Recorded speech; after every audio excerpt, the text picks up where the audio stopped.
3 days ago, on the roof next to a headquarters in Ukraine, a man is waiting for him, aimed the gun at this side. Then a chubby general came out. The man quickly fired, but the general was keenly aware of it. He quickly took a guard on his back.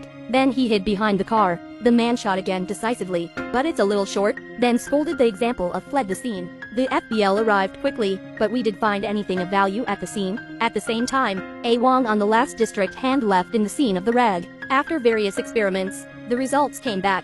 He finally figured out the smell, except the smell of tar on the rag. I also found out the smell of shallow crop gray soil mixed with deep clay, add in artificial marble, Xin Fong. That's exactly what I inferred. That means going to the cemetery to look it up. With this information, the FBL soon cleared the cemetery. Through a chat with the cemetery guard, they quickly identified the suspect. Men work in cigarette factories. 2 years ago, the man's daughter was playing in the woods, accidentally shot by 3 hunters.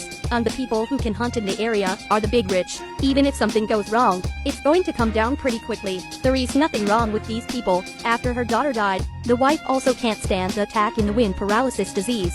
Died a week ago. A man can't take a wife anymore. His daughters left him one after another, and the pain of going, so he decided to avenge his wife and daughter. Then they came to the cigarette factory dormitory. On the way up the stairs, I met a man in the hat who came down. A Wong takes off the stuffy nose and smells it. Immediately identify that person as the killer. We haven't had time to react, and suddenly they were shooting at them like crazy. Just in the nick of time, Big Strong protected A Wong. The two then split up to find the zone hands. I did think that Wong was going to do it, into an empty warehouse, turned around and met the murderer again. And so there was the opening scene, 2 shots at each other. At this moment, Ah Wong is struggling, because he can't use a gun. With a gunshot, the killer went straight down. It turns out the gun was fired by Da Zhuang. Ah Wong looks at the dead murderer, and I am not happy about it. At this time, Ah Wong was more sympathetic to the